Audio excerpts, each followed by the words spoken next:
आप सभी का मेरे YouTube चैनल सीवी ज्ञानशाला पर हार्दिक स्वागत और अभिनंदन। आज हम आपके लिए लेकर आए हैं कक्षा 12 की अंग्रेजी की प्रथम poem My mother at 66 by Kamala Das.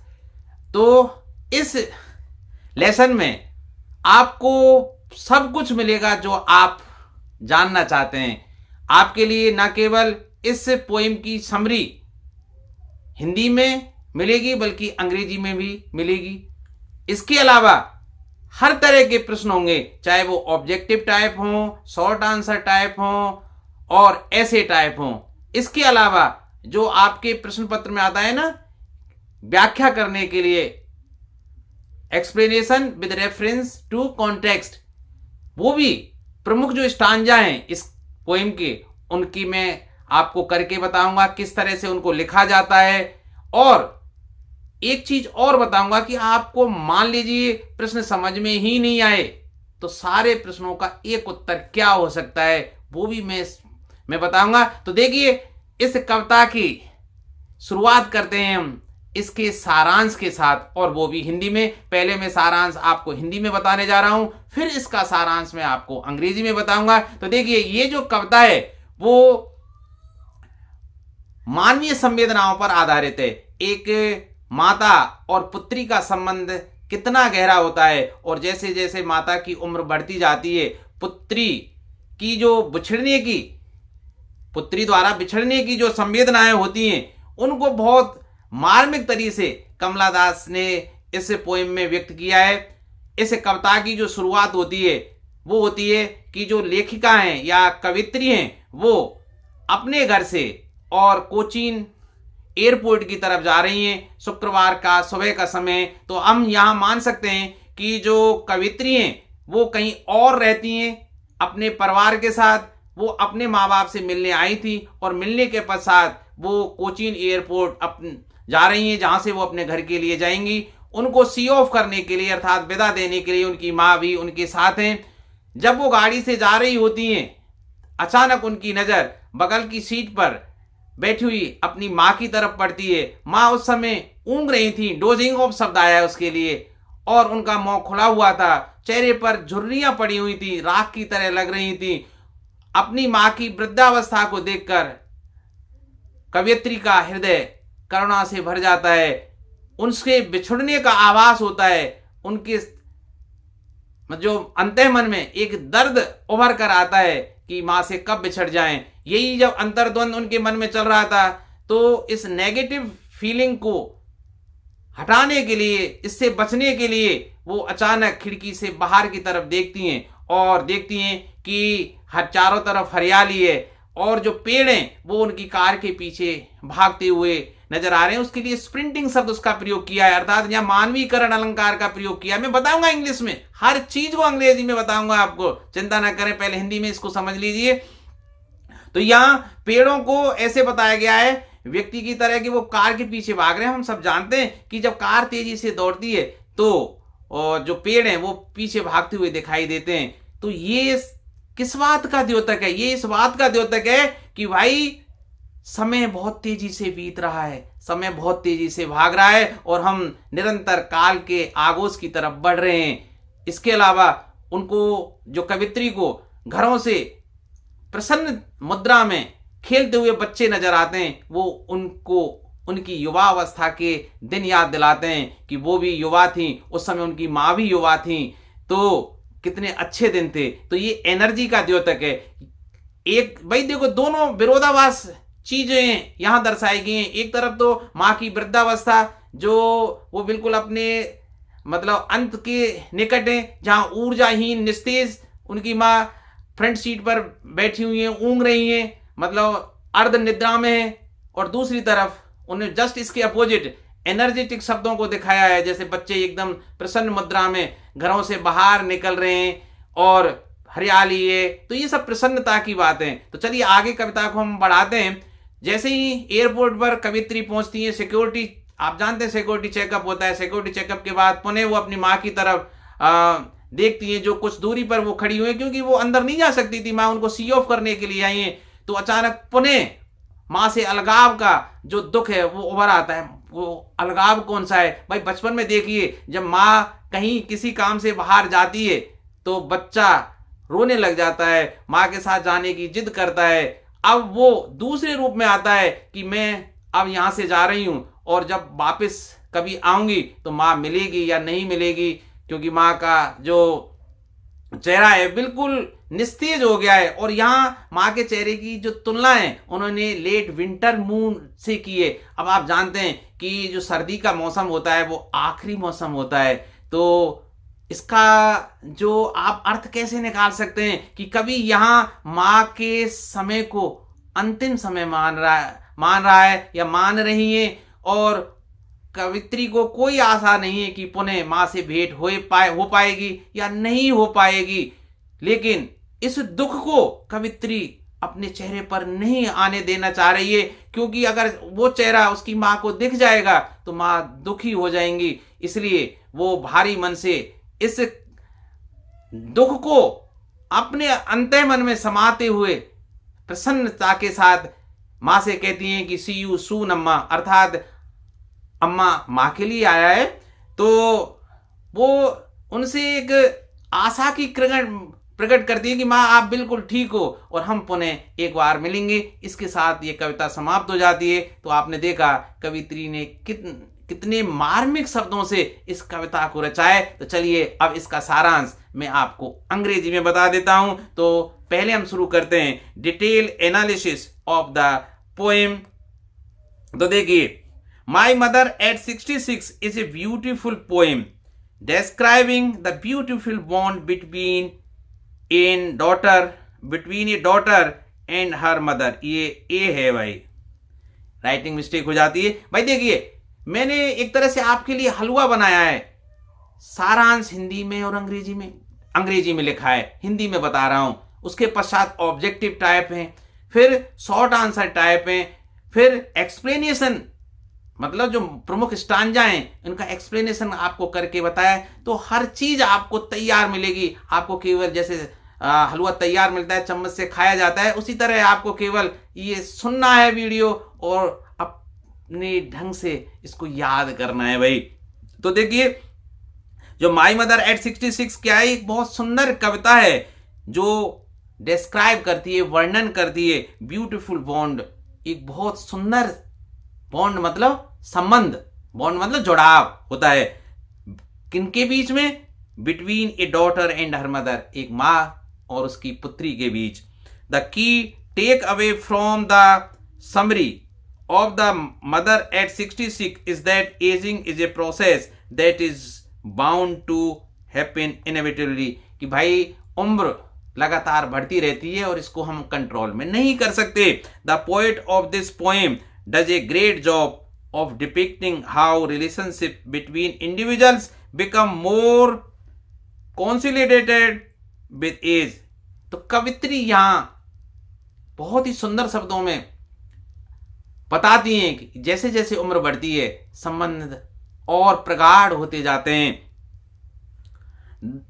The thought of losing someone dear and close is unbearable। इसके अलावा उन्होंने बहुत मार्मिक तरीके से बताया है कि किसी अपने को खोने का जो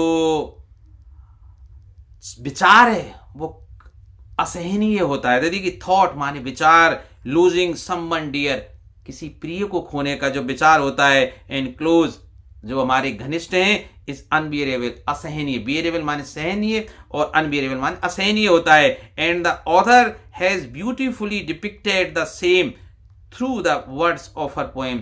और यही शब्द कवित्री ने बहुत ही सुंदर शब्दों में, मार्मिक शब्दों में आपके लिए बताया है। तो देखिए, ये डिटेल एनालिसिस है, ध्यान रखना।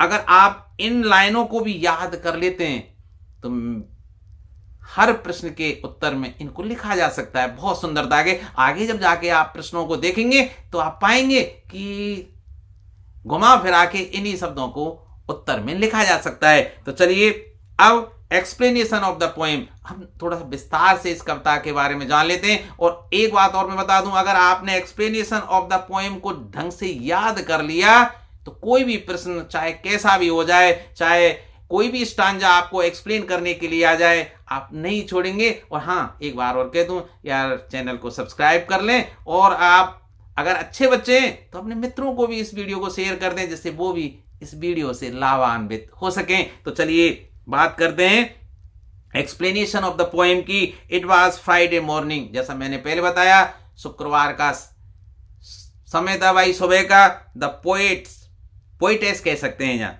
इसको मैं पोइटेस कर देता हूं, ठीक है। पोइटेस कवित्री was driving from her parents home to the Cochin airport, वो अपने माँ बाप के घर से कोचीन एयरपोर्ट जा रही थी भाई। हर mother was sitting beside her in the car, उनकी माँ उनकी बगल में कार में बैठी हुई थी। The mother was then 66 year old, उस समय माँ की उम्र 66 वर्ष थी। While going the poetess turn to look at her mother, जब वो जा रही थी रास्ते में तो अचानक वो मुड़ दिए, अपनी माँ की तरफ देखती हैं जो बगल की सीट में बैठी हुई थी। सी फाउंड, वो पाती है कवित्री क्या, that the mother was dosing, उस समय माँ ऊँग रही थी। ऊँग का मतलब अर्ध निद्रा में थी, ना ज्यादा सोई हुई थी ना जगी हुई थी।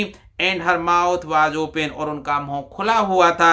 हर face was as pale that of dead person, उनका चेहरा इतना पीला, पील माने पीला, पीला पड़ा हुआ था, निस्तेज पड़ा हुआ था, जैसे कि कोई वो मृत हो, डेड पर्सन की तरह। यहाँ कॉर्प्स शब्द आया है, कौन सा आया है, कॉर्प्स कविता में, मैं बताऊंगा जब एक्सप्लेनेशन करेंगे आप।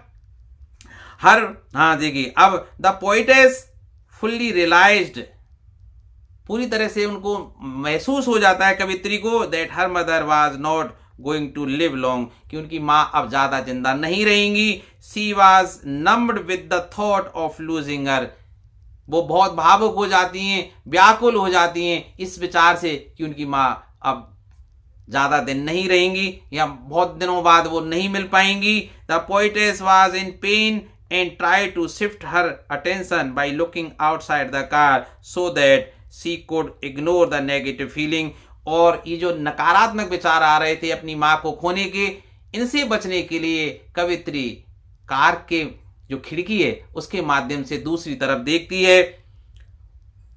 पुटिंग दीज थॉट अवे, इन विचारों को अलग करते हुए, अपने आप से, अपने मन से हटाने का प्रयास करते हुए, the author looked out of the window, खिड़की से बाहर देखती हैं। And saw the trees sprinting, कि वो देखती हैं कि पेड़ पौधे उनके पीछे भाग रहे हैं, ठीक है। तो यहाँ पर्सनिफिकेशन अलंकार का प्रयोग किया गया है भाई, कि पेड़ों को भागते हुए बताया है। पेड़ भागते थोड़ी हैं, कार भाग रही है, ऐसा लगता है हमें कि पेड़ हमारे पीछे भाग रहे हैं। And the children coming out of their homes and playing with the job, और वो देखती हैं कि बहुत से घरों से बच्चे खुशी के मारे झूमते हुए खुशी से बाहर निकल रहे हैं और खेल रहे हैं। The passing trees and children playing were the replicas of her childhood, अब यहाँ जो भागते हुए पेड़ हैं और बच्चे जो खेल रहे हैं वो किसकी प्रतिमूर्ति हैं, किसकी याद दिलाते हैं, अपने बचपन की, कवित्री के बचपन की, जब वो भी युवा थी, जो बच्ची थी उसकी उम्र कम थी और उसकी माँ युवा थी, है ना। तो चाइल्डहुड उसके बचपन की, and the passing of time, पेड़ किसके द्योतक है, किसके प्रतीक है, किसके सिंबल है, पासिंग ऑफ टाइम, कि समय कितनी तेजी से बीतता है। जैसे पेड़ भाग रहे हैं ना, हम आगे बढ़ते जा रहे हैं, इसी तरह हमारी उम्र भी बढ़ती जा रही है, समय बीतता जा रहा है। आफ्टर रीचिंग द एयरपोर्ट, और जब वो कवित्री एयरपोर्ट पर पहुंच जाती हैं, the poet is went through the security check, आप पोइटेस लिख सकते हैं भाई, पोइट और कोई फर्क नहीं पड़ेगा ना। कवित्री का सिक्योरिटी चेकअप होता है, आप जानते हैं, फ्लाइट लेने से पहले सबकी सुरक्षा जांच होती है। हर mother was standing outside a few yards away, उनकी माँ कुछ गज दूर उनसे खड़ी हुई थी, क्योंकि जो एयरपोर्ट्स के थ्रू वो फ्लाइट ले रहा है उसको ही अंदर जाने की अनुमति होती है, औरों को नहीं जाने दिया जाता है। तो उनकी जो माँ थी वो कुछ दूरी पर खड़ी हुई थी उनसे। After the security check the poetess again looked at her mother from the distance, दूरी से कवित्री पुनः अपनी माँ की तरफ देखती हैं। The mother face was as pale as the face of the moon in late winter, उनकी माँ का जो चेहरा था वो उसी तरह निस्तेज था जैसे सर्दियों के दिन में जो चांद है वो निस्तेज दिखाई देता है। किसके कारण? फॉग के कारण, मिस्ट के कारण, अर्थात कोहरे के कारण, धुंध के कारण। जैसे चांद हमें धुंधला दिखाई देता है, उस निस्तेज दिखाई देता है, उसी तरह कवित्री को अपनी मां का चेहरा भी निस्तेज और फीका दिखाई देता है। तो यहां कवित्री ने अपने मां के चेहरे की तुलना किससे की है? लेट विंटर्स मून से। ये बहुत इंपॉर्टेंट पॉइंट है, आपके ऑब्जेक्टिव प्रश्नों में आने की संभावना है, बड़े प्रश्नों में तो आएगा ही, ध्यान से पढ़ना है इसको। Since winter is the last season of the year, क्योंकि हम जानते हैं कि भाई जो सर्दी है वो लास्ट सीजन होता है, अंतिम ऋतु होती है, ठीक है, साल की। And her mother was in the last phase of her life. इसका मतलब क्या है, क्यों तुलना की है? क्योंकि मां भी उनकी अंतिम चरण में थी, अपने जो अवस्था है उसके अंतिम चरण में थी, तो उन्होंने इस तरह से तुलना की है। ये प्रश्न आ सकता है कि कवित्री ने अपने मां के चेहरे की तुलना लेट विंटर मून से क्यों की है? कि जैसे, तो इसको ही लिखना है आपको कि जैसे विंटर लास्ट सीजन होता है ईयर का, उसी तरह उनकी मां भी लास्ट फेज में है अपनी उम्र की। Similarly winter is white which is reflection of her grey hair. अब चूंकि चारों तरफ बर्फबारी होती है, हर तरफ सफेदी दिखाई देती है सर्दी के दिनों में, और ये इस बात का प्रतीक भी हो सकता है कि उनकी मां के सारे बाल सफेद हो चुके हैं। As she looked at her mother an old age hits her body and mind. तो उसी समय उसको पुराना दर्द पुनः ओवर आता है। वो कौन सा दर्द? जब वो बच्ची थी, मां जाती थी, तो उनकी बिछड़ने का जो दर्द होता था बच्चे को, वही उन्हें पुनः ओवर आता है कि मां लास्ट फेज में, कहीं मैं मां से बिछड़ ना जाऊं, मां मुझे छोड़कर ना चली जाए। The kind of pain and feeling she had felt years back during her childhood. ये जो दर्द है उसने अपने बचपन में महसूस किया था, बहुत साल पहले। When she was leaving her home for the first time, जब वो अपने घर से पहली बार गई थी। शी फेल्ट ए सिमिलर एक टुडे, आज वही दर्द उनको पुनः महसूस हो रहा है। ऑन लीविंग हर, जब उनसे वो विदा लेकर अपने गंतव्य की तरफ जा रही हैं। With all the pain and hurt, इन सब दर्दों को अपने अंदर समाहित करते हुए, she bid goodbye to her mother, वो अपने मां से नमस्कार करती है, अलविदा कहती है। और क्या कहती है शब्दों में कि सी यू सून अम्मा, कि मां हम पुनः जल्दी ही मिलेंगे। तो ये बहुत मार्मिक है एक बच्चे के लिए, अपने मां के लिए, क्योंकि वो अब दर्द को बाहर नहीं आने दे रही है। वो मां से कहती है कि मां हम एक बार पुनः जरूर मिलेंगे। तो ये आशा दिखाती है कि भाई मां आप स्वस्थ हो, आपको कुछ होना जाना नहीं है। सी स्माइल्ड, कवित्री मुस्कुराती है। While bidding her goodbye, जब वो अपनी मां से अलविदा कहती है। And keep smiling at her, because कवित्री दर्द होते हुए भी, अपने अंदर दर्द समाये हुए भी, वो मुस्कुराते हुए रहती है। बिकॉज, क्योंकि सी वांटेड टू लीव हर अम्मा with the positive and happy thoughts, क्योंकि वो अपनी अम्मा को, अपनी मां को एक पॉजिटिव सोच के साथ, एक सकारात्मक सोच के साथ छोड़ना चाहती है, अर्थात उनसे विदा लेना चाहती है। नकारात्मकता वो उन पर हावी नहीं होना देना चाहती। सी वांटेड टू इन्फॉर्म हर, वो इस मुस्कुराहट की, चाहे वो बनावटी है, और सी यू सून जो शब्द उन्होंने कहा था, तो वो अपनी मां को एक सूचना देना चाहती है, एक आभास कराना चाहती है that she was going to be okay, कि वो सुरक्षित हैं, सही हैं, चाहे वो वृद्ध हैं पर वो अभी रहेंगी कुछ और दिन जिंदा। And they were going to meet again soon, और वो शीघ्र ही पुनः एक बार मिलेंगे। तो ये मैंने अपने शब्दों में इसको आपको लिखकर बता दिया है। आप इसको ढंग से पढ़ना भाई, एक दो बार पढ़ लेना, स्क्रीनशॉट लेकर पढ़ सकते हैं आप, चाहे वीडियो को पुनः देखकर इसको ढंग से हृदयंगम कर लें, क्योंकि सारा मसाला इसी पर आधारित है। अगर आपको ये याद है तो सब कुछ याद है, ये मानकर आप चल सकते हैं। तो अब कुछ एक्सप्लेनेशन देख सकते हैं। तो जैसे ये एक स्टांजा में लेता हूं उदाहरण के लिए कि एक्सप्लेनेशन को कैसे लिखा जाता है। आपको पता ही है ये बहुत महत्वपूर्ण है, 6 नंबर या 5 नंबर में आता है। जैसे एनसीईआरटी वालों को वो 5 नंबर का आता है, राजस्थान में इस 6 नंबर का आता है, तो बहुत महत्वपूर्ण होता है भाई। तो देखिए, driving from my parents home to Cochin last Friday morning I saw my mother beside me, doze open mouth, her face ashen like that of a corpse. उनका जो चेहरा है वो बिल्कुल राख की तरह हो गया था, निस्तेज हो गया था, जैसे कोई सब हो, मृत। देखिए डेड, वो कॉर्प्स किसको बोलते हैं? डेड बॉडीज को। तो वो ऐसा लग रही है कि कोई डेड बॉडी बगल की सीट पर पड़ी हो। एंड रियलाइज्ड विद पेन, वो दर्द के साथ महसूस करती हैं that she might not live long, कि माँ अब ज्यादा दिन जिंदा नहीं रहेंगी। But soon put that thought away, और शीघ्र इन नकारात्मक विचारों को वो दूर रखने का प्रयास करते हुए आगे आपको पता है खिड़की से बाहर देखती हैं। तो ये स्टांजा अगर आपको आ जाता है तो उसको कैसे लिखेंगे आप जानते हैं। सबसे पहले आपको रेफरेंस लिखना पड़ता है भाई। तो रेफरेंस कैसे लिखेंगे कि these lines have been taken, बहुत सरल शब्दों में लिखिए, ज्यादा इसको क्लिष्ट मत बनाइए, सुंदर साफ और सही स्पेलिंग के साथ लिखिए। तो रेफरेंस कैसे लिखेंगे कि these lines have been taken from the poem, ठीक है।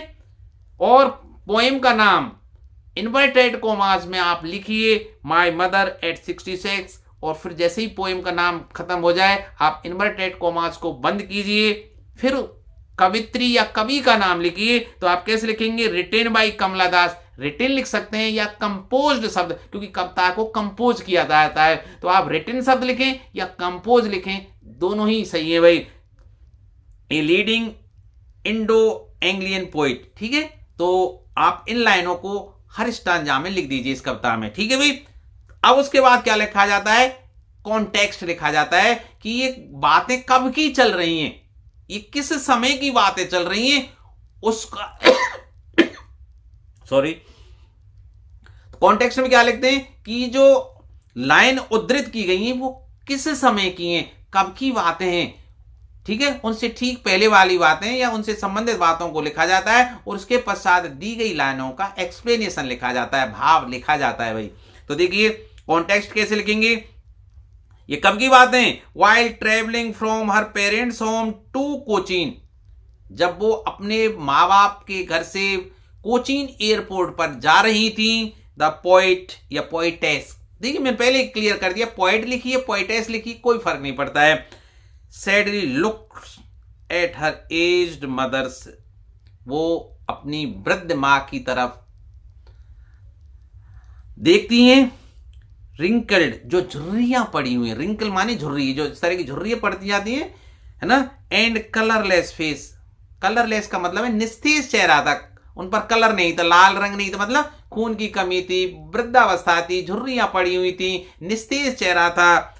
सी रियलाइज्ड, उस समय उनको महसूस होता है that her old age now was reflected on her face, कि उनकी जो वृद्धावस्था है उनके चेहरे से साफ झलक रही है। उस समय की ये बात है भाई, जब वो कोचीन जा रही थी अपने माँ बाप के घर से। तो कॉन्टेक्स्ट को ढंग से पढ़ लीजिए, एक बार में लिख जाएगा। आप अपने शब्दों में भी अपनी तरीके से लिख सकते हैं, ऐसी कोई ज्यादा चिंता करने की जरूरत नहीं है। अब इसका एक्सप्लेनेशन कैसे लिखते हैं, तो देखिए the poets visit to her old mother has come to an end and she has to go back to her home town, कि कवित्री जो अपनी मां से मिलने के लिए माँ बाप के घर आई थी, अब उनको मिलने का समय पूरा हो चुका है और अब कवित्री अपने घर वापस लौट रही हैं और माँ उनको सी ऑफ करने के लिए जा रही थी। She is driving to the Cochin airport to take flight, जो कवित्री हैं ड्राइव कर रही हैं कार को कोचीन एयरपोर्ट पर, जहां से उनको फ्लाइट लेनी है अपने घर जाने के लिए।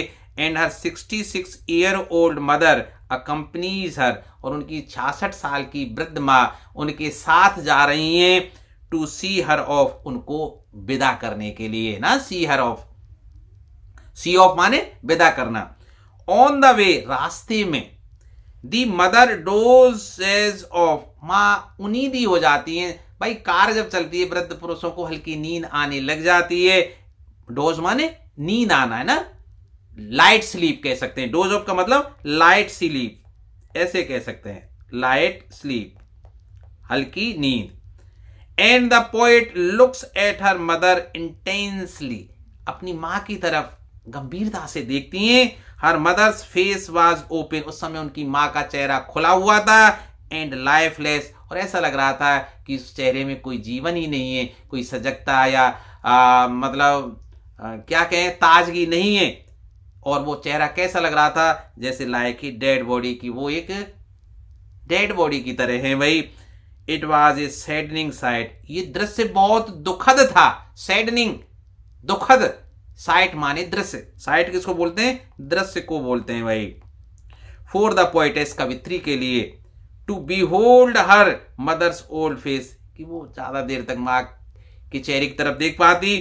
To put away these negative thoughts, इन नकारात्मक विचारों को अपने से दूर करने के लिए, she looked out of the car, वो कार से बाहर देखती हैं। यही सब कुछ था भाई, इसको आप दोबारा से पढ़ लेना। ये आपका स्टांजा दिया गया था एक्सप्लेनेशन करने के लिए। मैंने रेफरेंस, आपको पता है पहले रेफरेंस लिखना है, रेफरेंस में कि ये कविता कहां से उद्धृत की गई है, कहां से ली गई है, और इसके रचयिता कौन है, इसको लिखा जाता है। लाइन रट लीजिए, these lines have been taken from the poem, कविता का नाम लिखिए इन्वर्टेड कॉमा में, कंपोज्ड बाय या रिटन बाय, जो भी लेखक है उसको लिख दीजिए। कॉन्टेक्स्ट में जो लिखा जाता है मैंने बता दिया कि उससे संबंधित बातों को लिखना जाता है, और फिर एक एक पंक्ति का भाव अर्थ आप लिख देंगे एक्सप्लेनेशन में। ठीक है भाई, तो ये बहुत शानदार ढंग से मैंने लिखा है एक उदाहरण के रूप में। आशा है आपको जरूर पसंद आया होगा। और हाँ, 2025 में वैसे रेफरेंस टू द कॉन्टेक्स्ट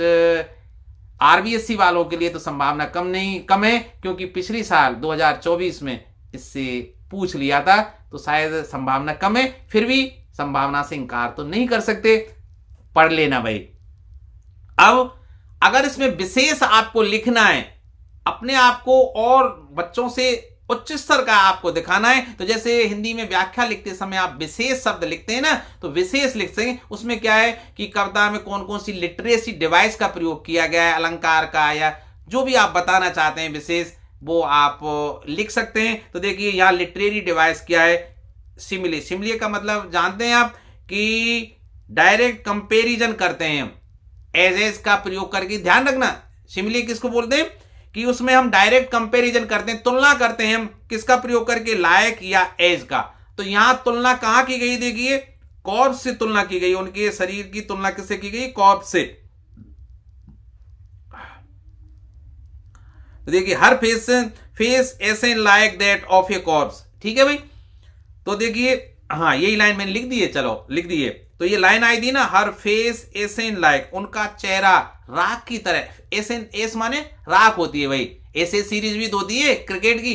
ऐसे सीरीज क्या है कि भाई कभी ऐसा कोई मैच हुआ था कि इंग्लैंड वाले हार गए थे, तो लोगों ने उनको जलाने के लिए, मतलब चिढ़ाने के लिए उनकी जो बेल्स होती है ना स्टंप्स के ऊपर, उनको जला के और भेंट कर दी थी।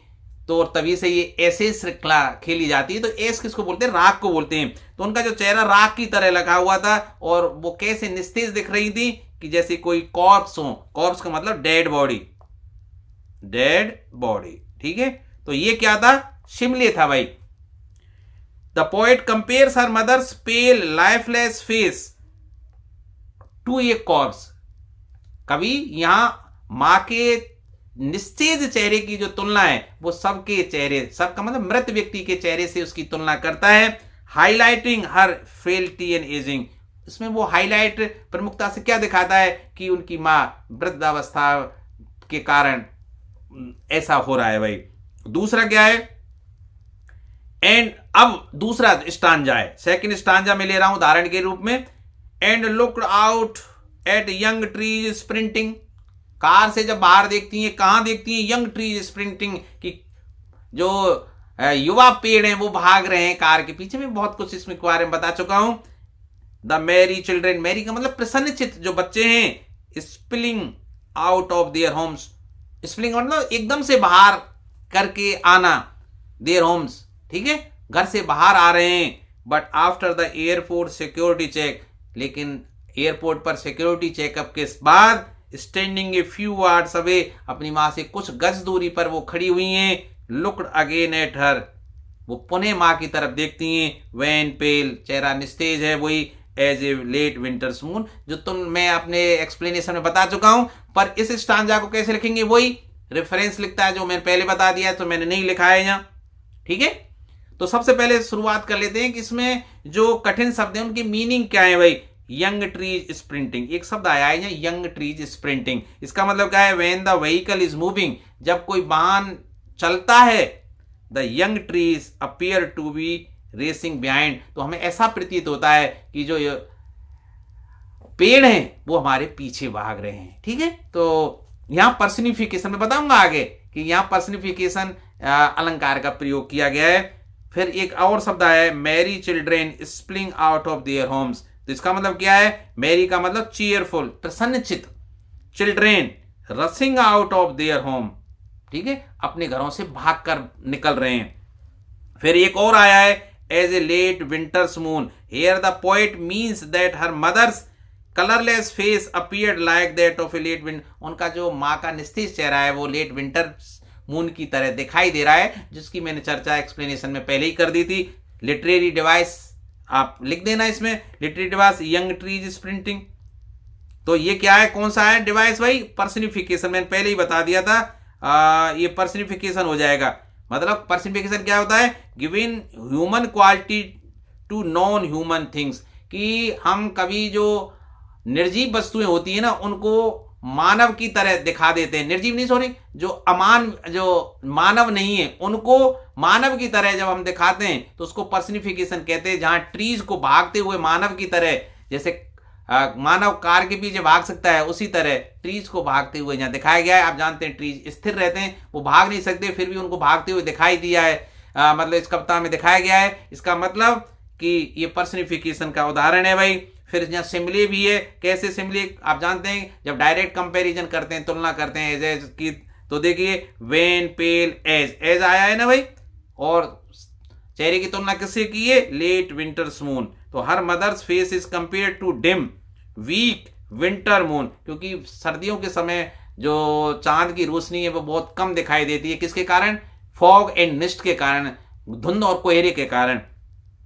यहां सिंबलाइज किया है old age and approaching death, ये किस बात का प्रतीक है कि वो वृद्ध हैं और डेथ की तरफ अप्रोच कर रही हैं, पहुंच रही हैं। तो देखिए इसका मैं एक्सप्लेनेशन लिख देता हूं, आपको पता है रेफरेंस और कॉन्टेक्स्ट, तो वही लिख देना आप, ठीक है।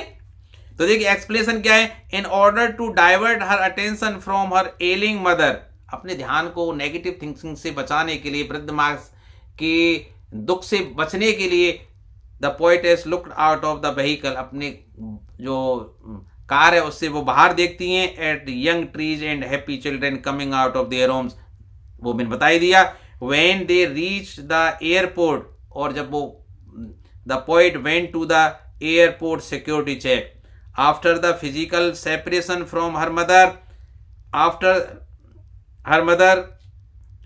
After the security check at the airport, she looked back at her mother and again saw her pale and colorless face, which she compared to a late winter's moon। ठीक है, एक्सप्लेनेशन के बाद आप लिटरेरी डिवाइस इनको लिख देना भाई, ठीक है, जो लिटरेरी डिवाइस है ना दोनों, पर्सनिफिकेशन और सिमले, इन दोनों को लिख देना एक्सप्लेनेशन के बाद। एक्सप्लेनेशन तो वही है जो मैं पहले बता चुका हूं, इसको तो मैं कंप्लीट पोएम की शुरुआत में ही बता चुका हूं। तो अब चलते हैं ऑब्जेक्टिव प्रश्नों की तरफ भाई।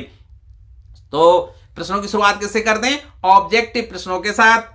देखिए पहला प्रश्न देखिए ऑब्जेक्टिव प्रश्नों में, why was the poet going to Cochin, जो कवित्री हैं या कवि हैं वो कोचीन क्यों जा रहे थे भाई, for work, for studies, to take flight, तो सबसे बढ़िया ऑप्शन क्या है, सी, ठीक है, किसके लिए, to take flight. Cochin airport क्यों जा रही थी, अपने गंतव्य की तरफ कवित्री जा रही थी, फ्लाइट जहां से वो लेना है। What is the kind of pain and ache that the poet feels, किस प्रकार का दर्द कवि या कवित्री महसूस करती है, कौन सा दुख है वो भाई, लूजिंग हर मदर, अपनी मां को खोने का। हार्ट अटैक आया है, बिल्कुल गलत, हार्ट अटैक थोड़ी आया था भाई, हेडेक, सिर दर्द भी नहीं हुआ था, चिल्ड्रेन स्क्रीमिंग, बच्चे उस पर चिल्ला रहे थे, गलत। तो पहला option A is the correct one, ठीक है। तो सबसे अच्छा उत्तर कौन सा है, ए। कभी कभी ऐसी स्थिति बन सकती है कि आपको दो या अधिक उत्तर सही लगे, ऐसी स्थिति में आप सर्वश्रेष्ठ उत्तर की तरफ जाइए भाई। थर्ड प्रश्न देखिए, in which language has Kamala Das written stories and novels? कौन सी भाषा में कमला दास ने अपनी कहानियां और नॉवेल्स लिखे हैं? ये कवि परिचय में आप पढ़ लेना भाई। तो उन्होंने इंग्लिश और मलयालम में लिखा है, तो इंग्लिश और मलयालम ऑप्शन डी में है, ठीक है, इसको याद कर लेना, वैसे इसकी आने की संभावना कम है। Name the poetic device used in the poem? इस कविता में कौन कौन सी पोएटिक डिवाइसेस का प्रयोग किया गया है? तो मैंने अभी वो बताया था ना आपको कि सिमले का प्रयोग हुआ है, जैसे का प्रयोग करते हैं जब कंपैरिजन करते हैं, पर्सनिफिकेशन का प्रयोग किया गया है। तो देखिए metaphor, simile, alliteration, all of this सब का प्रयोग किया है यार, ऑल ऑफ दिस। तो option D is the correct one. Why did the poet hide her fear from her mother? अपने भय को अपनी मां से कवि क्यों छिपाती है या कवित्री क्यों छिपाती है? भाई वो नहीं दर्शाना चाहती है अपने मां के लिए कि वो दुखी हो। तो देखिए, she was afraid that the mother would not be able to bear the pen.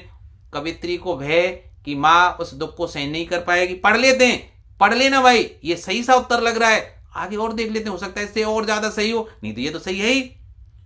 C feared being scolded by mother, उसको डर है कि मां उसको फटकारेगी, बिल्कुल गलत, ऐसे ही तो कोई बात ही नहीं, ये तो उत्तर नहीं चलेगा भाई।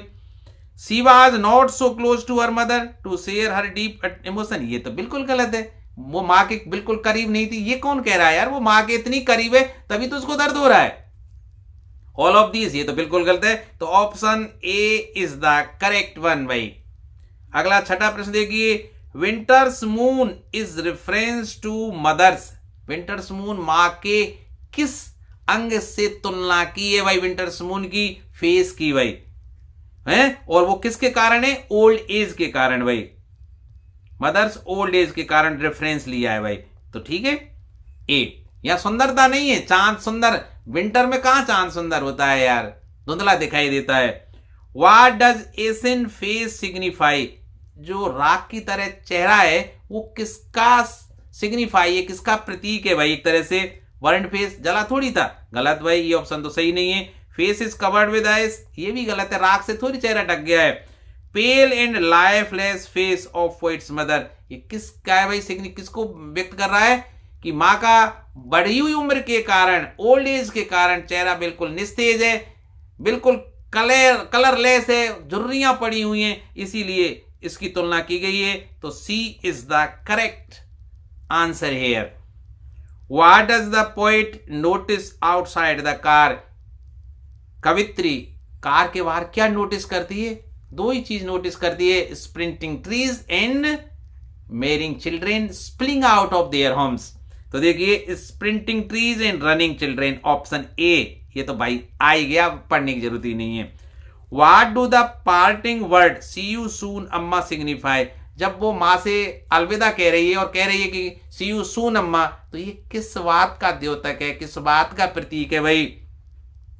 हर केयरलेसनेस, गलत, मां की तो बहुत केयर करती है यार, वो बिल्कुल लापरवाह थोड़ी थी। हर ऑप्टिमिस्टिक, ऑप्टिमिस्टिक मतलब आशावादी। फेयरवेल, फुल ऑफ चीयरफुलनेस, वो प्रसन्न, आशावादी प्रसन्नता अपनी मां को दिखाना चाह रही हैं कि मां हम पुनः जरूर मिलेंगे, आप चिंता ना करें, आप स्वस्थ रहेंगी, मस्त रहेंगी। तो ये option B is correct here. What does the poet's smile signify in the poem? कवित्री की जो स्माइल है वो किस बात का द्योतक है? हर अश्योरेंस, वो मां को दिखाना चाहती हैं, विश्वास दिला, एश्योरेंस का मतलब विश्वास दिलाना चाहती हैं। एंड हेल्पलेसनेस इनसाइड, अपने अंदर तो हेल्पलेसनेस है, असहायता महसूस कर रही हैं, लेकिन मां को वो अश्योरेंस दिखाना चाहती हैं। यही सही आंसर है, ए।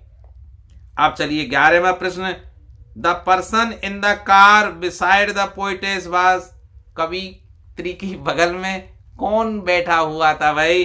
उनकी मां थी, आंट नहीं थी, नीस नहीं थी, उनकी मां थी, option D. The mother of the poetess was, कवित्री की मां थी, स्माइलिंग कर रही थी? नहीं यार, वो तो डोज कर रही थी, है ना, क्राइंग भी नहीं कर रही थी, वो तो सो रही थी कार में, है ना, अर्ध निद्रा में थी, डोजिंग ऑफ, लाइट स्लीप जिसको बोलते हैं। The poetess says her mother looked pale like, कवित्री कहती हैं कि उनकी माँ का जो चेहरा है इतना पीला दिखाई दे रहा है, कैसे, जैसे कि वो डेड बॉडी हो, कॉर्प्स हो। ठीक है, बहुत सरल लग रहे होंगे ना एक्सप्लेनेशन के बाद।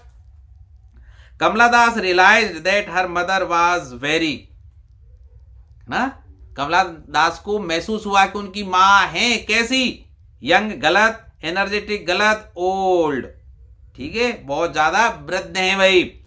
सी soon put that thought out of her mind, वो शीघ्र इन विचारों को, नेगेटिव जो थिंकिंग आ रही थी माँ को खोने की, वो उनको अलग कर देती हैं अपने से अलग। हाँ, तो फिर उसके बाद क्या करती हैं, एंड स्माइल्ड करती हैं ना, गलत, स्माइल नहीं करती हैं। लाफ्ड हटली, हंसती भी नहीं है यार। क्राइड बिटरली, रोती हैं, नहीं रोती हैं। Looked out of the window of the car, car की विंडो से बाहर देखती हैं। Correct answer D. ठीक, अब देखिए 16वां प्रश्न, what is the central theme of the poem My mother at 66, जो कविता है उसका सेंट्रल थीम क्या है, आप बताइए। एक तो ओल्ड एज वाली बात है, तो देखिए एक पासिंग ऑफ द टाइम है, तो पढ़ लीजिए ना, उसी में देख लेते हैं। दी पास ना ऑफ टाइम एंड एजिंग, एक तो समय बीत रहा है और समय बीतने के साथ हमारी उम्र बढ़ती जा रही है, बिल्कुल सही है भाई, ये है बिल्कुल करेक्ट। तो option A is the correct one. How does the poet describe her mothers appearance in the poem, अपनी माँ जो उनको दिखती हैं उनको कवित्री ने कैसे डिस्क्राइब किया है, वर्णित किया है। As a young and vibrant women, गलत, युवा के रूप में कहाँ दिखाया है यार। As a tired and frail old women, बिल्कुल सही है भाई, तो option B is correct one, थकी हुई और वृद्ध के रूप में दिखाया है भाई। 18वां प्रश्न देखिए, what does the poet compare her mother's face in the poem, कवित्री ने अपने माँ के चेहरे की तुलना किससे की है भाई। ये शाइनिंग स्टार से की है, गलत। वर्डन्ड बुक, गलत। द मून से की है, लेट विंटर मून से की है भाई, ठीक है, ये आपको पता है। Name the poetic device used in trees sprinting, sprinting, तो ये इन्वर्टेड कॉमा है भाई, स्प्रिंटिंग है, ठीक है। तो इसमें कौन सी पोएटिक डिवाइस है भाई, पर्सनिफिकेशन में बताया ना, पर्सनिफिकेशन, ठीक है, पर्सनिफिकेशन, इसमें ऑप्शन डी हो जाएगा, ठीक, क्योंकि इसमें पेड़ों को मानव की तरह भागते हुए दर्शाया है।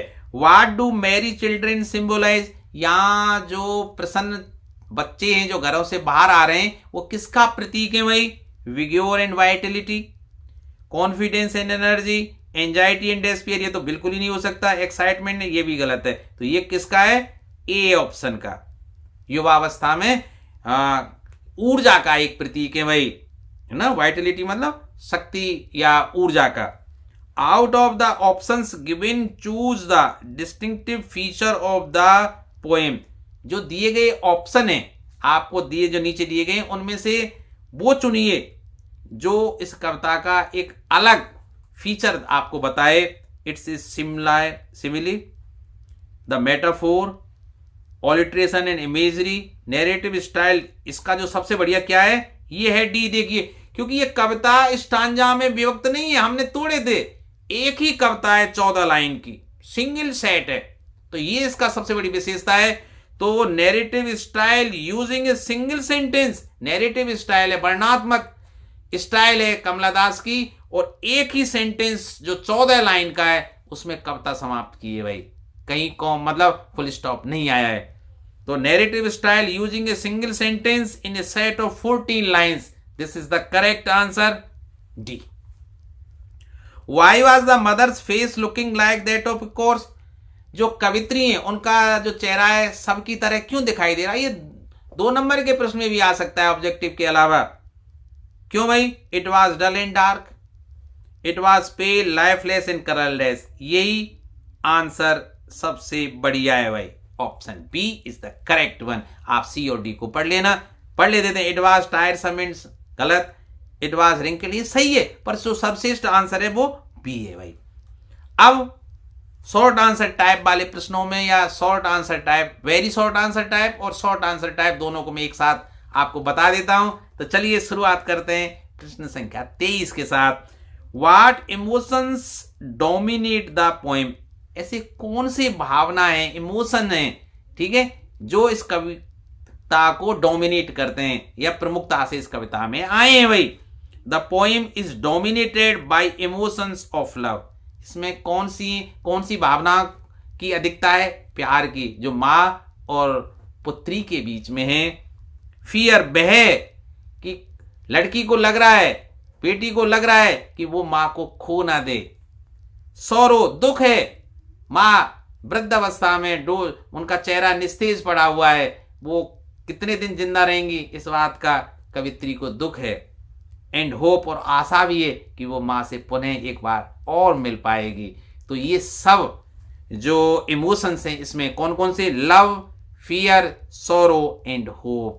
याद कर लेना भाई, ये इमोशंस इस कविता में दिखाए गए कौन कौन से? 4, love, fear, sorrow and hope.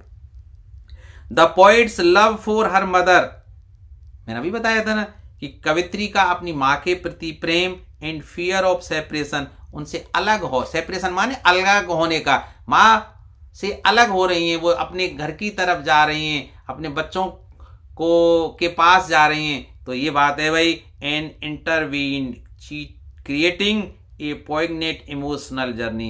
ये पूरी कविता ही एक भावात्मक यात्रा के रूप में दिखाई है। जैसे ही वो घर से निकल रही हैं, माँ से विदा ले रही हैं, पूरी जो यात्रा है भावनाओं से ओत प्रोत है भाई। इसमें हर तरह का मिश्रण है, कभी खुशी है, कभी प्रेम है, दुख है, अलगाव है, आशा है। ये सब कुछ इस कविता के माध्यम से आप पढ़ लेना भाई। बहुत अच्छा प्रश्न है। आगे देखिए, why does the poet shift her attention to the outside scenes during the car ride? जब कवित्री कार में यात्रा कर रही हैं तो वो अपने इमोशंस को, नेगेटिव फीलिंग्स को बचने के लिए बाहर क्यों देखती हैं, क्यों बाहर की तरफ देखती हैं, शिफ्ट करती हैं? द पोएट या पोएटेस शिफ्ट हर अटेंशन, अपना ध्यान दूसरी तरफ लगाती हैं, टू द लाइवली सीन, जहां जीवंतता है, ऐसे दृश्यों की तरफ। आउटसाइड द कार, कार के बाहर। To distract herself from her fear, कि जो डर है माँ को खोने का, माँ अपने अंतिम चरण में उन भावों से बचने के लिए, इन नेगेटिव थिंकिंग से बचने के लिए वो बाहर की तरफ ध्यान देती है, जहां जीवंतता है, प्रकृति है, प्रसन्नता है। एंड सोरो ओवर हर मदर्स फ्रेलिटी, ठीक है, माँ जो वृद्ध होती जा रही है, उनका जो दुख है, उससे कुछ समय के लिए छुटकारा पाने के लिए कवित्री खिड़की के बाहर देखती हैं। इट सिंबोलाइजेज, ये किसका प्रतीक है भाई? ये इस बात का प्रतीक है, her attempt to focus on life, कि वो कुछ क्षण के लिए उन दुखों से बचकर अपनी जीवन पर ध्यान देना चाहती हैं। And Vitality instead of dwelling on the inevitability of death, भाई मौत सबको आनी है, ये सत्य है। तो इससे जो माँ की जब डेथ के भाव आएंगे अंदर तो दुख होगा, तो इन भावों से, इन दुखों से बचने के लिए वो कुछ क्षण के लिए उनसे बचना चाहती है, जीवन जीना चाहती है, और इसीलिए वो बाहर देखती है। बहुत अच्छा प्रश्न है, पढ़ लेना भाई। How does Kamala Das balance personal and universal themes in the poem?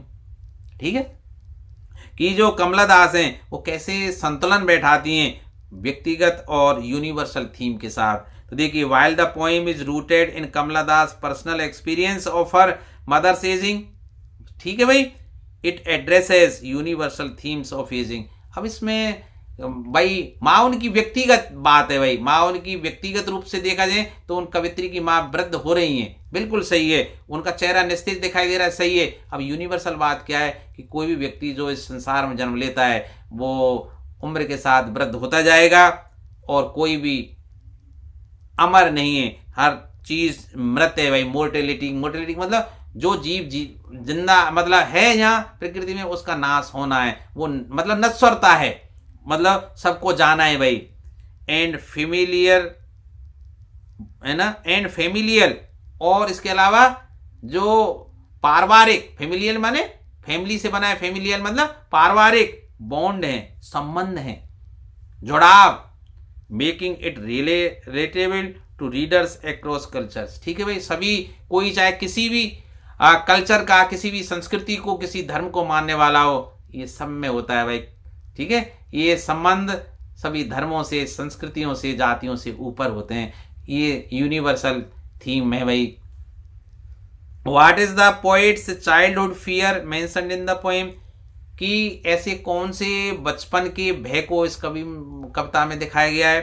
The poets childhood fear is the fear of separation from her mother. बचपन में हर माँ जब जाती है तो बच्चा दुख होता है, ठीक है, और उसी को इसमें दिखाया गया है। Which resurface as she observe her mother's frailty and confronts the reality of her ageing. ठीक है, इसको ढंग से पढ़ लेना। What role does hope play in the poem, आशा कैसे अपना एक भूमिका अदा करती है। The hope is reflected in the poet's parting word, जब वो माँ से अलग होती हैं, पार्टिंग मतलब जब माँ से अलग हो रही हैं, वो फ्लाइट लेने के लिए जा रही हैं, माँ उनको देख रही है, सी ऑफ कर रही है, और वो क्या कहती है कवित्री की, सी यू सून अम्मा, विच शो हर ऑप्टिमिज्म, ये आशावाद का प्रतीक है। कवित्री आशा कर रही है कि वो एंड डिजायर, और उनकी दिली इच्छा है, डिजायर माने इच्छा, to see her mother alive again, कि वो अपनी माँ को पुनः जीवित देखना चाहती है। जब वो पुनः उनसे मिलने आए, माँ उसी तरह उनको जीवित मिले, अलाइव माने जीवित। It serve as a counter balance, ये एक काउंटर बैलेंस है, मतलब वो अपने आप को सांत्वना दे रही हैं।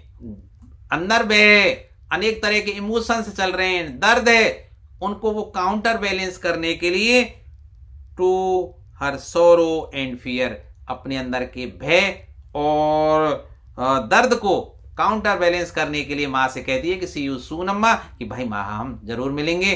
तो ये बिल्कुल भाई बहुत भावात्मक और मार्मिक शब्द हैं, इनको आप याद कर लेना। What is the poets attitude towards ageing in the poem, अब उम्र के लिए उनका क्या है भाई, देख लेना। The poet accept ageing as an inevitable phase of life, कवित्री वृद्ध, जो उम्र के साथ हम वृद्ध होते जा रहे हैं, इसको शाश्वत रूप में स्वीकार करती है कि कोई भी इससे बच नहीं सकता, ये चरण सबके जीवन में आना है। बट एक्सप्रेसेस, लेकिन व्यक्त करती हैं सौरो, दुख एंड फियर। ठीक है, क्या, at the thought of losing her mother, जब विचार आता है कि मेरी माँ भी वृद्ध हो रही है, उससे भी मुझे बिछोड़ना पड़ेगा, तो ये सब दुख और जो दर्द है इस कविता में दिखाया गया है। Her reflections on ageing are tinged with both sadness and love, जो एजिंग की जो प्रोसेस है उनको दोनों तरफ से दिखाया गया है, प्रेम के साथ भी और दुख के साथ भी भाई। ठीक है, तो बहुत शानदार आंसर मैंने लिखा है, मानेंगे ना, तो आप पढ़ लेना भाई। और हाँ यार, चैनल को सब्सक्राइब नहीं किया है तो कर लीजिए, वीडियो को लाइक नहीं किया है कर लीजिए यार, इतनी मेहनत लिखनी है। आप देख रहे हैं मैंने आईपैड पे इनको टाइप किया है, कहीं कभी बोलकर भी लिखा है। आप देखिए मतलब ऑब्जेक्टिव प्रश्नों को लिखना, समरी को लिखना, फिर इन प्रश्नों को लिखना, ये कोई साधारण काम तो नहीं। फिर रात्रि में मैं इसको रिकॉर्ड कर रहा हूँ। भारत और इंग्लैंड का वनडे मैच, मैं क्रिकेट बहुत शौक है भाई, मैं क्रिकेट खेला भी हूँ, देखता भी बहुत, हर मैच को देखता हूँ, लेकिन क्योंकि मुझे वीडियो आपको रिकॉर्ड करके देना है तो अपने मन को महसूस कर और मैं फिर रिकॉर्ड कर रहा हूँ, तो एक लाइक तो बनता है यार, लाइक कर दीजिए, सब्सक्राइब कर दीजिए और मित्रों के साथ शेयर कर दीजिए। सब्सक्राइबर कम है ना, हालांकि मैं कोई अपने व्यावसायिकता के लिए नहीं कह रहा हूँ, मैं कोई ऐसा नहीं है कि कोई कमाई के लिए कह रहा हूँ, पर एक थोड़ा सा लगता है यार, जब मैं वीडियो बड़े प्यार से बना रहा हूँ, अच्छा भी शायद है, तो क्यों ना मेरे वीडियो पर भी लाइक मिले, कमेंट मिले।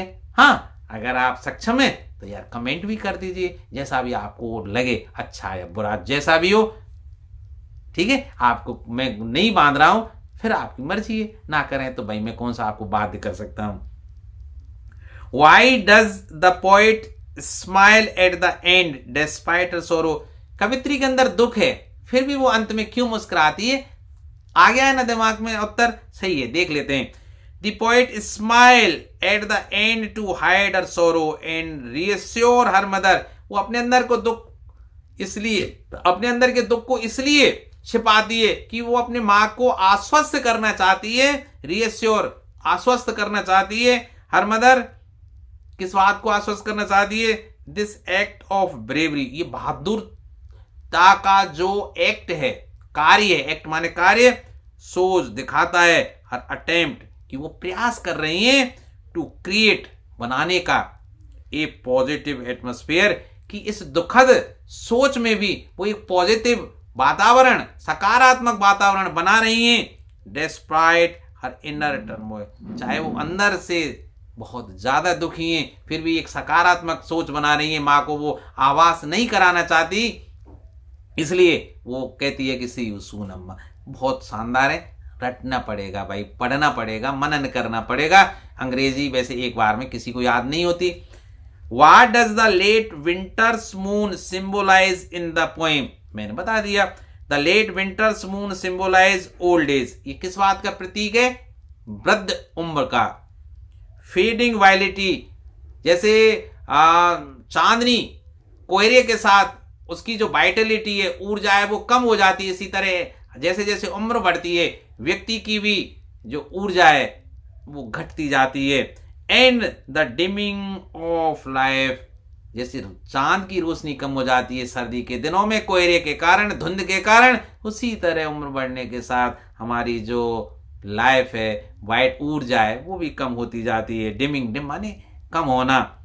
It reflect the poet's mother's frailty and the inevitability of death, मौत की तरफ जो बढ़ रही है उसकी माँ, है ना, निस्तेज और जर्जर होती हुई, उसका वो प्रतीक है भाई। इवोकिंग, उद्धृत, एक तरह से भावनाओं को वो इवोक कर रही हैं, भड़का रही हैं। ए सेंस ऑफ मेलैंकोली, है ना, जो मतलब असहायता दर्शा रही हैं, दुखद जो है स्थिति उसको दर्शा रही हैं भाई।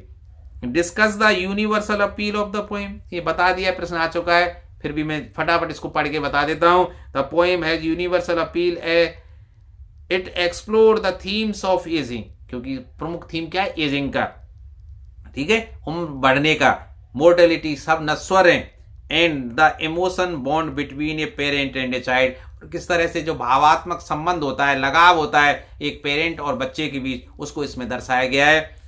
These themes resonate with everyone, सबके अंदर ये अन्नाद के रूप में होते हैं, मतलब पाए जाते हैं भाई। एज दे आर इनहेरेंट, क्योंकि ये हमें अपने माँ बाप से मिलती हैं, मतलब एक आनुवांशिक रूप में मिलते हैं कि भाई हमारे माँ बाप अपने माँ बाप के लिए ऐसे ही मतलब दुखी हुए होंगे, तो वो भावनाएं भी गुणसूत्रों के माध्यम से हमें मिली हैं कि हम भी अपने माँ बाप के लिए दुखी हों। Of human relationships and life, भाई ये है ना। How does Kamala Das explore the theme of love and fear in the poem, कि कमला दास कैसे इस एक ही कविता में लव और फियर, है ना, दोनों की थीम को दर्शाती हैं, व्यक्त करती हैं। कमला दास जस्ट एक्सपोजेस, है ना, juxtaposes love and fear by expressing her deep affection for her mother and her fear of losing her, ठीक है, कि ये दोनों ही एक साथ दिखाती हैं, एक दोनों विरोधाभासी चीजों को एक ही कविता में दिखाती हैं। कि एक तरफ जब सीट पर बैठी हुई माँ की तरफ देखती हैं तो उनको भय हो जाता है कि माँ तो मृत की तरह दिखाई दे रही है, ऊर्जाहीन है, कहीं मैं इनसे बिछड़ ना जाऊं, तो तुरंत ही नेगेटिव विचारों को अपने अंदर से निकाल कर वो खेतों की तरफ देखते हैं जहाँ पेड़, उनको हरे भरे पेड़ उनकी तरफ भागते हुए दिखाई देते हैं, अर्थात ऊर्जा का प्रतीक है। और इसी तरह बच्चे भी वाइटलिटी का प्रतीक हैं। The poets observations of her mother's frailty and her own suppressed tears reflect that in the interplay between these emotions, किस तरह से जो कवित्री है उनकी भावनाएं मतलब द्वेलित होती हैं कि कभी माँ के बिछड़ने का डर, कभी बच्चों की तरफ देखती हैं प्रसन्नता है, पेड़ों की तरफ देखती हैं प्रसन्नता है। तो इन दोनों विरोधाभासी चीज़ों को कवित्री ने इस सुंदर कविता में बताया है भाई। How does the poet portray her emotional journey throughout the poem? वही घिसपिट के प्रश्न आ जा रहे हैं। ये मैंने वो सब प्रश्न लिए जो विभिन्न परीक्षाओं में, चाहे वो आरबीएससी में पूछे गए हों, सीबीएसई में पूछे गए हों, यूपी बोर्ड में या बिहार बोर्ड में, उन सब प्रश्नों को मैंने लिया है। The poet begins with the feeling of sorrow as she notices her mother's frailty. She shift her focus to the lively scenes outside to distract herself, वो मैंने बता चुका हूं कई बार, but ultimately confronts her fear of separation. Despite her inner turmoil, she bids her mother's farewell with hope and a forced smile. अंदर से जो smile आ नहीं रही थी, है ना, माँ को दिखाने के लिए जबरदस्ती वो स्माइल लाती हैं, मास्किंग हर ग्रीफ। और इससे मास्क मतलब चेहरा बना, मतलब एक तरह से वो ढक लेती हैं अंदर के दुख को जिस बनावटी मुस्कान के लिए। ठीक है, अर्थ बहुत सादा है, समझ में आ गया होगा, कई बार ये शब्द रिपीट हो गए हैं भाई। What is the significance of the poems title? जो माई मदर एट 66 जो टाइटल है, शीर्षक है, इसका क्या महत्व है भाई, क्या सार्थकता है? ठीक है, मतलब सिग्निफिकेंस माने महत्व या सार्थकता, क्या सार्थकता है भाई? The title of my mother at 66 highlights the poets focus on her mothers age, क्योंकि पूरी कविता माँ की उम्र पर फोकस करती है, इसलिए भाई बहुत अच्छा शीर्षक है। And the inevitability of ageing and mortality, कि कोई नहीं बच सकता बढ़ती उम्र से और मौत से भाई। It encapsulates the theme of the poem, which is the poet's realization of her mother's advancing age and her fear of losing her. समझ में आ गया हो ना, सरल है कि माँ की उम्र बढ़ रही है और उनको देखकर उनसे बिछड़ने का मतलब कवित्री को दुख है भाई। How does the poet use imagery to convey her emotions? अपने इमोशंस को व्यक्त करने के लिए कैसे काल्पनिकता का सहारा कवित्री ने लिया है, वो आपको लिखना है इसमें। The poet uses vivid imagery, है ना, such as her mothers pale face, पहले तो अपनी माँ की तुलनाएं डेड बॉडी से कर दी है उन्होंने। द स्प्रिंटिंग ट्रीज, इसके अलावा फिर पेड़ों को ही भागते हुए दिखा दिया है। एंड लेट विंटर्स मून, माँ के चेहरे की जब बिछड़ने के समय फिर तुलना करती हैं लेट विंटर्स मून से। तो ये सब क्या है, इमेजरी है भाई। ठीक है, काल्पनिकता का सहारा लिया है अपनी कविता में। To evoke the emotions of fear, तो इन सब में वो व्यक्त करती हैं उदाहरणों के माध्यम से, क्या उद्वेलित करती हैं, इमोशंस ऑफ फियर, भावना काय की, डर की। नोस्टाल्जिया एंड सोरो, सब दुख के पर्याय हैं भाई।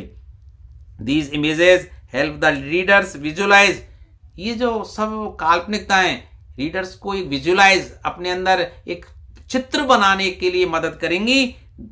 The contrast between life and ageing, जो दोनों विरोधी हैं भाई, कि लाइफ को जीना है, उम्र को भी इसी के साथ जीना है। तो इसी के साथ मैं इस वीडियो को यहीं विराम देता हूं। आशा है आप लोगों को ये जरूर पसंद आया होगा, और अगर पसंद आया है तो एक बार फिर रिक्वेस्ट कर रहा हूं, please like this video, share with your friends and right a beautiful comment. Beautiful हो सकता है एज यू लाइक, आपको जैसी पसंद हो आप कमेंट कर सकते हो। और हाँ, don't forget to subscribe this channel. फिर मिलेंगे हम जल्दी ही एक नए वीडियो के साथ, एक दूसरी कविता के साथ, जिसका नाम है कीपिंग क्वाइट। तो आप मेरा चैनल देखते रहिए, और जब अगर आपको बार बार देखने की परेशानी से बचना है तो बेल आइकन को दबा दीजिए, जिससे नोटिस आपको मिल जाए समय पर। तो तब तक आप इसी तरह पढ़ते रहिए, मुस्कुराते रहिए और मेरे वीडियो का इंतजार करिए। मिलते हैं नई वीडियो के साथ। Good night.